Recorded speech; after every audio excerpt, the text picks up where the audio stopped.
ask you to clarify just a little point. You said, what is it in me that is experiencing this? Yeah. Could you clarify what you mean by experiencing? Do you mean perception? Do you... No, I don't even mean that. I'm not, perception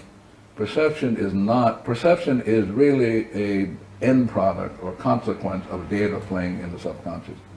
So again, coming back to Miranda is saying, I only can see what I see because the data is seeing what I see.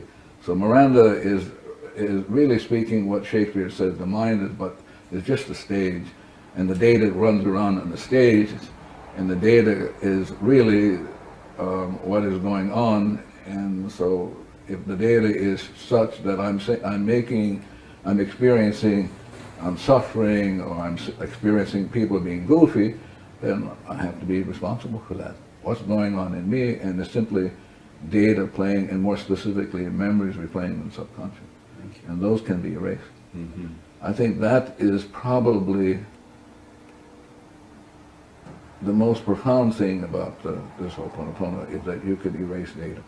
Could you give us an example of what it feels like or looks like for data to be erased, or is that not something that can be done in this kind of setting? I'm not sure what you're asking. Could you give us an example of cleaning?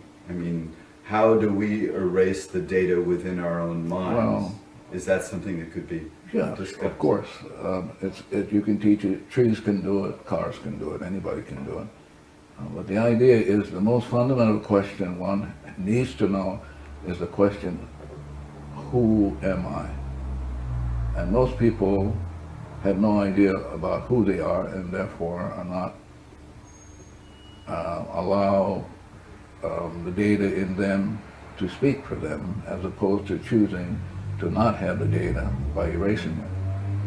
And so it's coming back to great sages like Jesus. Jesus said, love your enemies, and your only enemy is the memory replaying that you experience as a judgment, anger, resentment, hate, annoyance. And so the Ho'oponopono is about falling in love with the data and saying to the anger, I love it, saying to the memory that replays the anger, I love you, thank you for showing up, and give you one more chance to free you. And so the Ho'oponopono is just simply saying, I love you, thank you,